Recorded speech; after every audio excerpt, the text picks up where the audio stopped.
My fiancée demanded I sign my $250,000 house over to her parents or the wedding was off, so I ended it first. But what happened next left her world in pieces. I'm Royce, a 34-year-old guy who's been grinding in digital marketing consulting for the past 10 years. I started with absolutely nothing, literally sleeping on my parents' couch in their cramped Chicago apartment, surviving on peanut butter and jelly sandwiches and cold calling businesses in a wrinkled suit I bought from Goodwill for $12. That first year was brutal.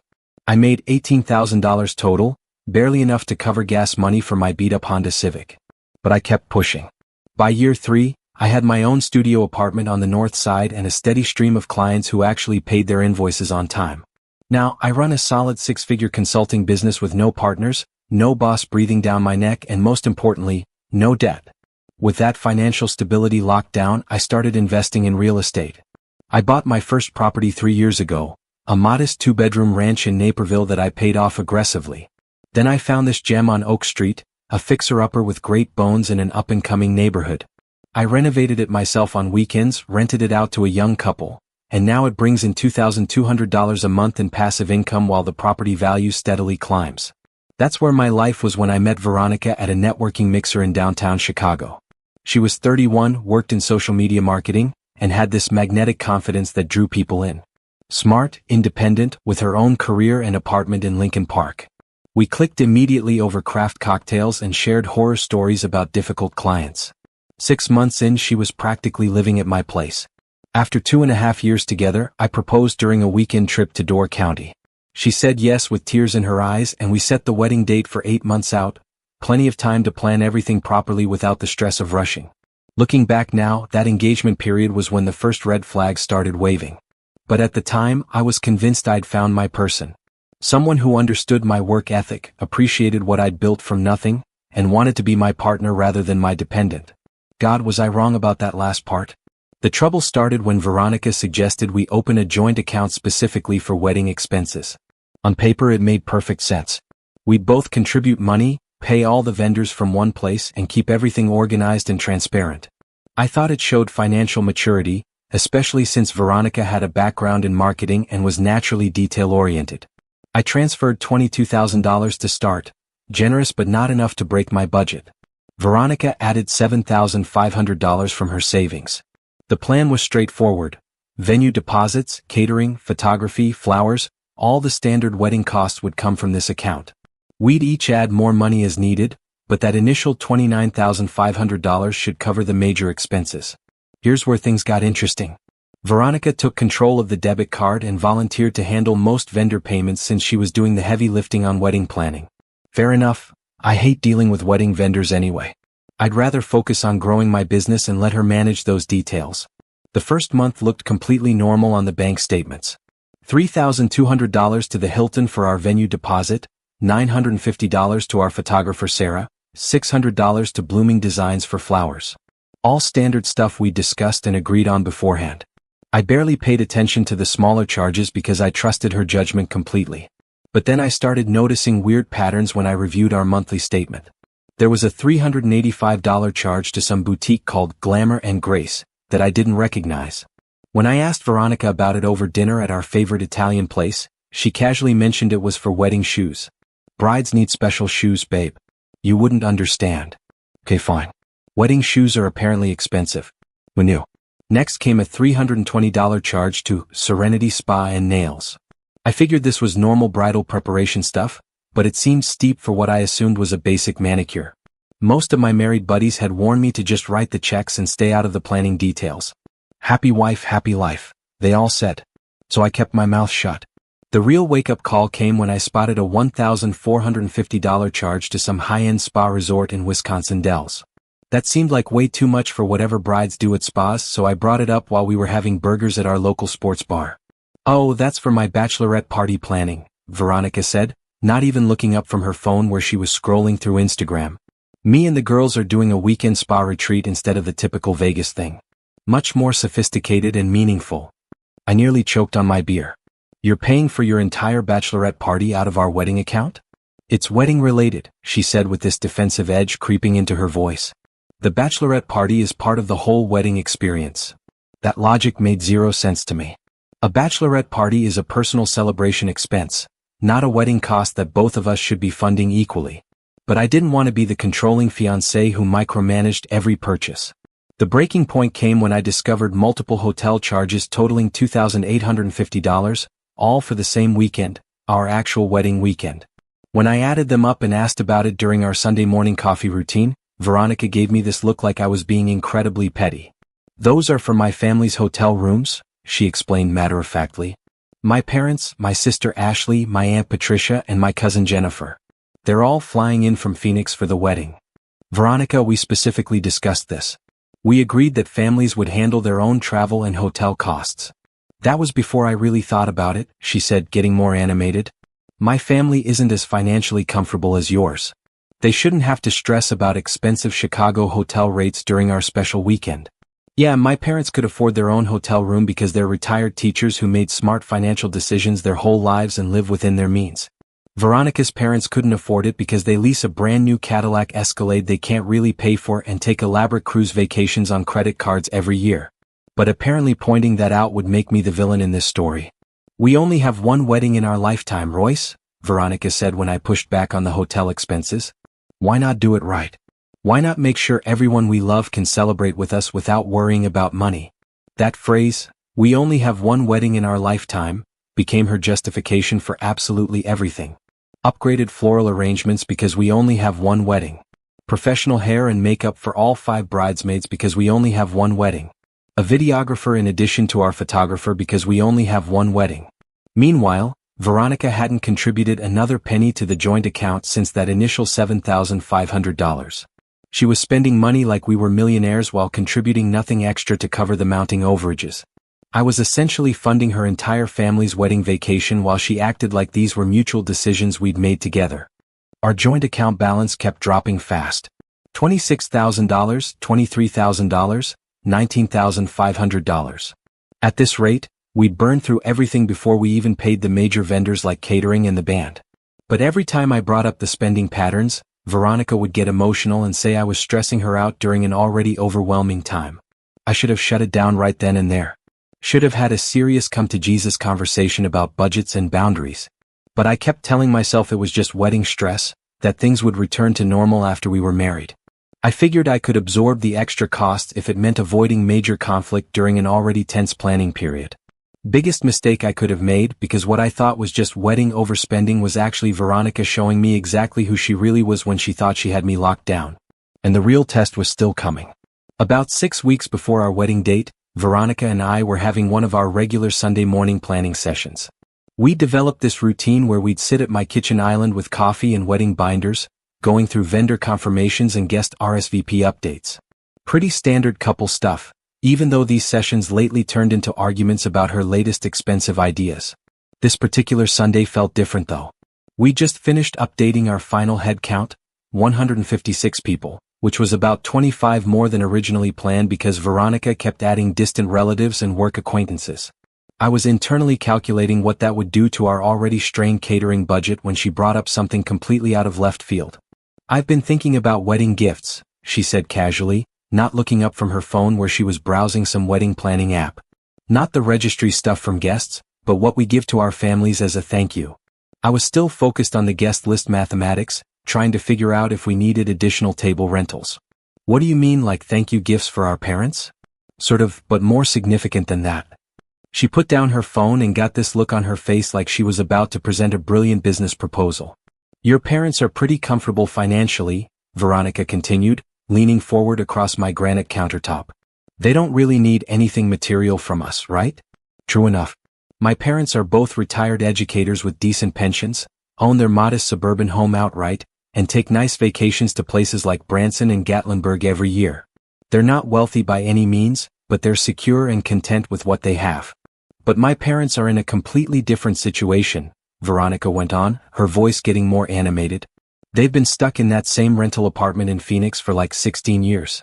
They've never been able to save enough for a down payment because rent keeps increasing and they had some credit issues after my dad's accident a few years back." This was all true.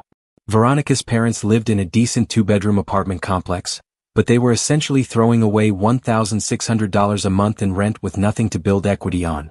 Her dad worked as a parts manager at a Ford dealership, and her mom did part-time bookkeeping for a dental practice. Nice people, but they definitely made some questionable financial choices. Always had car payments, took expensive vacations they couldn't afford, that sort of thing. Okay, I said, still not seeing where this conversation was heading. What exactly are you thinking? Veronica's eyes lit up like she'd been waiting for this moment. What if we gave them something that would actually transform their lives? Something meaningful that shows how much we appreciate everything they've done for us over the years. The way she was building up to this was making me nervous. Like, what kind of transformational gift was she imagining? The house on Oak Street. I literally stopped breathing for a second.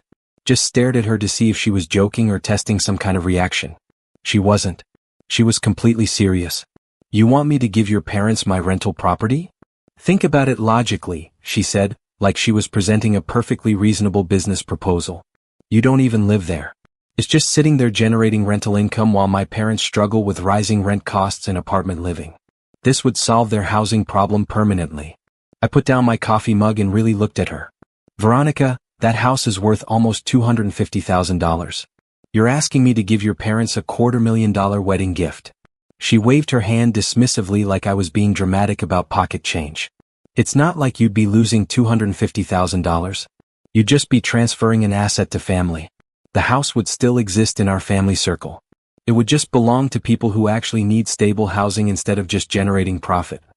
The casual way she said it was almost insulting, like I was being petty for thinking about the financial implications of giving away a house I'd worked years to afford. I bought that property as an investment, I said, trying to keep my voice level. It generates $2,200 a month in rental income. That's over $26,000 a year in passive income. Why would I just give that away? Because we're about to be married, she said, her tone getting sharper and more insistent.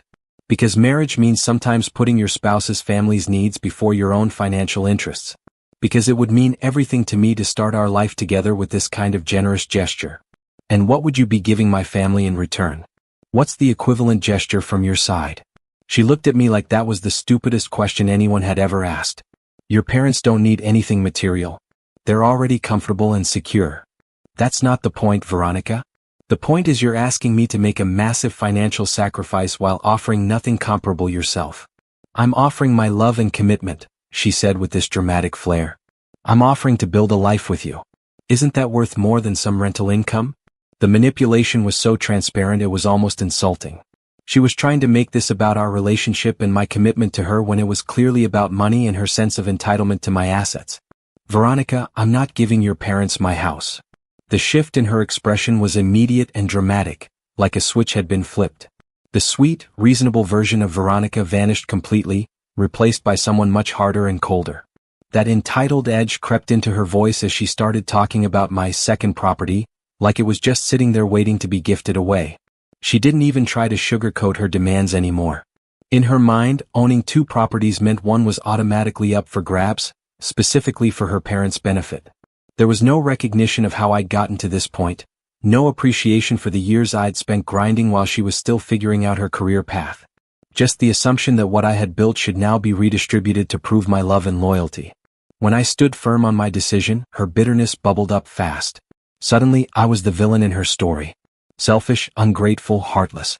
She acted like I was turning my back on the very people who had supposedly supported our relationship.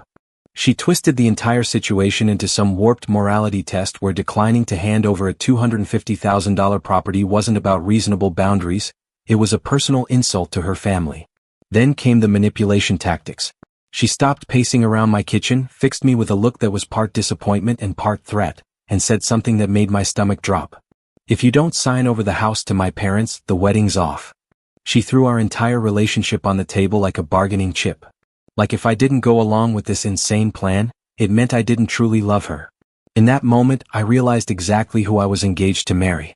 Someone who measured love by how much I was willing to sacrifice, not by mutual respect or partnership. To her, giving away something I'd worked years to afford wasn't unreasonable, it was expected proof of my commitment. Anything less meant I was failing her as a future husband. The silence that followed felt heavy and loaded. We just stared at each other across my kitchen island, and I could see her processing the fact that I wasn't going to cave to her demands like she'd obviously expected. Fine, she said finally, grabbing her purse and keys from the counter. I'm going to stay with my parents until you get your priorities straight about what marriage actually means. She headed for my front door, then turned back with this dramatic pause that felt rehearsed. Call me when you're ready to be a real partner instead of a selfish property hoarder. The door slammed behind her, and suddenly my house was completely quiet again. I sat there for several minutes trying to process what had just happened.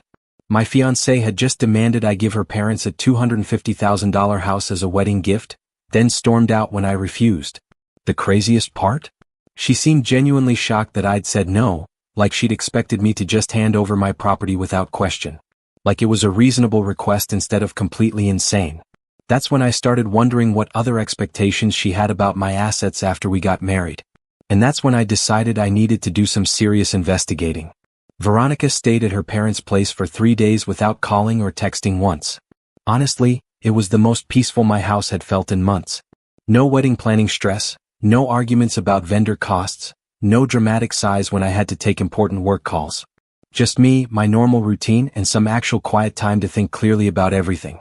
Wednesday morning around 10 a.m. my phone finally rang. Veronica's name popped up on the screen, and I almost sent it to voicemail, but curiosity got the better of me. Have you thought about what we discussed? She asked, like she was calling to confirm dinner reservations instead of asking about a $250,000 house. Her tone was different though, less angry than when she'd stormed out, more like she was talking to a client she was trying to close a business deal with. Yeah, I've thought about it, I said. The answer's still no. There was this long pause and I could practically hear the wheels turning in her head. She probably spent the last 3 days with her parents, getting them all excited about the possibility of free home ownership, maybe even planning where they'd put their furniture. Look, I said, trying to keep things civil. I understand you want to help your parents. After we're married, we can discuss ways to assist them financially. Maybe help with a down payment on their own place or... No, she cut me off sharply. That's not what I'm asking for. I'm asking for this specific house, for this specific reason, as this specific gesture. Either you understand why this matters to me or you don't. The way she said it made my stomach drop. This wasn't a negotiation anymore. This was an ultimatum disguised as a conversation. And if I don't? I asked. Another long pause. When she spoke again, her voice was ice cold. Then maybe we need to postpone the wedding until you're ready to be the partner I need you to be. There it was. The threat I'd been waiting for. Give me your house or lose your fiancé. Pretty clear choice, right? Let me think about it, I told her. This is a major decision. Give me a few days to process everything. Her tone immediately brightened, like a salesperson who just got a customer to agree to think about the extended warranty. Really? Oh, Royce, I knew you'd understand once you really thought it through. This is going to be so incredible. My parents are going to be so grateful, and I'm going to be so proud to have a husband who cares about family the way you do. The confidence in her voice was telling. She wasn't hoping I'd agree, she was expecting it, like the outcome was already decided and I just needed time to accept the inevitable. After hanging up, I sat in my kitchen for a while trying to wrap my head around what had just happened. My fiancée had just threatened to postpone our wedding unless I gave her parents my house. That's when I decided to make some phone calls of my own. First call was to my buddy Cameron, who's been practicing law for about 7 years now. We played college football together at Northwestern, and he's always been straight with me about legal stuff. I explained the whole situation. Fiancée demanding I gift her parents my rental property, threatening to postpone the wedding if I refused. Dude, he said immediately, run? Like pack your stuff and run right now. Is that serious, Royce? This isn't normal relationship behavior. This is gold digger level manipulation. She's literally holding your wedding hostage to extort property from you. We talked for about an hour about my options and what I needed to protect myself legally. Cameron explained how marriage affects property ownership in Illinois, what community property laws look like, and how Veronica might try to claim rights to my assets after we were married. Here's what you need to do immediately, he said. Document everything. Every conversation, every text message, every demand she makes. If this relationship goes south, you'll need evidence that she was trying to manipulate you into transferring assets. That afternoon, I called my financial advisor and my accountant, explained that I was having serious second thoughts about getting married and wanted to make sure all my assets were properly protected. Both of them said the same thing Cameron had. Document everything and don't transfer any property before the wedding. My accountant was especially direct about it. Royce, you've worked too hard building wealth to hand it over to someone who sees you as a personal ATM. This woman is showing you exactly who she is. Believe her. But I wasn't done investigating yet. Something about Veronica's confidence was really bothering me.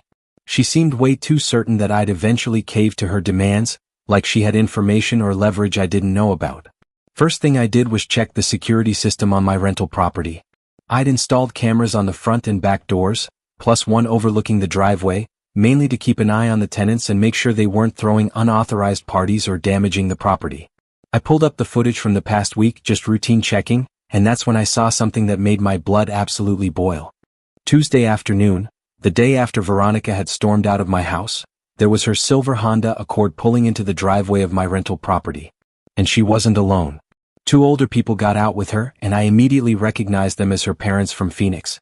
I watched the footage of the three of them walking around my property for almost an hour and a half. Veronica had keys somehow, probably made copies when we'd done a walkthrough together months earlier so she could see the investment side of my portfolio. Her mom was taking pictures with her phone while her dad was actually measuring rooms with a tape measure they brought with them. They weren't just casually looking at the house, they were planning how to use it as their own home. At one point, Veronica was pointing to different rooms while her parents nodded along, clearly discussing furniture placement and room assignments. Her dad spent like 15 minutes in the garage, probably figuring out storage for his tools and lawn equipment. The whole thing lasted over an hour, and they were clearly treating it like a house they were about to move into, not a property they were hoping to maybe receive someday as a generous gift. But it gets so much worse. I called the property management company I use for tenant relations and maintenance issues, and asked Linda, the office manager, if anyone had been asking questions about the Oak Street property lately. Actually, yes, she said. A young woman called last week asking about getting a current market appraisal done. Said she was the owner's fiancée and you'd asked her to handle it for insurance purposes. My stomach completely dropped. Did she give you a name? Veronica something. She seemed to know specific details about the property layout and rental history, so I didn't think anything of it. Was I not supposed to help her? Veronica had gotten my rental property appraised behind my back. She'd impersonated my authority to get confidential financial information about an asset I owned, without my knowledge or permission. Linda, I never asked her to do that. Please don't provide any information about my properties to anyone without checking with me directly first. Oh my God, I'm so sorry, Royce. Should I not have authorized the appraisal? It's fine, just send me a copy of the report when you get it. The appraisal came back at $248,000, which was actually higher than I'd estimated. So now Veronica knew exactly what she was demanding from me. Not just a house, but specifically a $248,000 asset that was worth more than most people earn in 5 years. That evening, I was still processing all this when my phone buzzed with a text from Veronica. Talk to my parents today. They're so excited about the possibility of finally having their own home. Dad's already planning his workshop space in the garage. She was using her parents' emotions as leverage, making it harder for me to say no without disappointing people who were probably already mentally packing their Phoenix apartment. But then she sent another text that really revealed her true intentions. I mean, it's basically going to be our house anyway once we're married, right? Community property and all that legal stuff. This way, my parents get to enjoy it while they're still young enough to really appreciate having their own place. There it was, the real plan. Veronica thought that marrying me would automatically give her legal claim to my assets. She was planning to get control of that house whether I agreed to gift it or not. The wedding gift angle was just her way of getting it transferred before I realized what community property laws actually meant in Illinois. Except she was completely wrong about the law. I double-checked with Cameron. Property owned before marriage stays separate unless it gets commingled or jointly titled. My rental house would remain mine even after we got married, as long as I didn't add her name to the deed. But Veronica didn't know that. She thought she was being clever, getting me to voluntarily hand over something she assumed would become partially hers anyway through marriage. That night, I made my final decision. By Sunday evening, I'd quietly canceled about 85% of our wedding arrangements. The only people who knew were the vendors, and I'd asked them all to keep it confidential until I could speak with my fiancé directly. Monday morning, Veronica called for her weekly check-in, her voice bright and optimistic. So, what's your decision about the house? I've made up my mind, I said, cutting straight to the point. The wedding's off. The silence on the other end was deafening. I could literally hear Veronica breathing while her brain tried to process what I just said. What do you mean the wedding's off? She finally asked, her voice smaller than I'd ever heard it. I'm not marrying you. We're done. What followed wasn't a real conversation. It was just Veronica frantically trying to reverse engineer a future I no longer wanted. She hit every stage of denial like a checklist. First, she said I was just stressed, that the house situation had gotten in my head. Then she offered to forget the whole thing, her parents, the appraisal, everything. Said we could start fresh, just the two of us. She didn't understand that the damage wasn't just done, it was revealed. When that didn't work, she completely lost it. Full meltdown, screaming about how ungrateful I was, how I'd never find anyone who loved me like she did, how this was all a massive overreaction. I let her rant for a few minutes. Then finally I spoke. You don't love me, Veronica. You love what I can provide for you, and you got caught planning how to spend it before it was even yours. The fake tears started when she realized I wasn't budging. She apologized. Well, she used the word sorry, but only after being completely cornered, not because she actually meant it. I thought we were building something real together, she said through the manufactured crying. 3 years down the drain just like that. No, I told her. 3 years showed me exactly who you really are when you think you're above consequences. I told her to come pick up whatever belongings she had at my place before the end of the week, and after that, I didn't want to hear from her again. Then I hung up. Within an hour, my phone was exploding with calls and texts from Veronica, her parents, her sister, even some of her friends. I ignored all of them and focused on damage control with the people who actually mattered to me. 6 months later, I heard through mutual friends that Veronica had moved back in with her parents in Phoenix, still living in that same rental apartment, still complaining about not being able to afford to buy a house. Meanwhile, my rental property is still generating $2,200 a month. My business is thriving better than ever, and I don't have to worry about someone trying to manipulate me into giving away my life's work. Sometimes the best wedding gift you can give yourself is not having the wedding at all.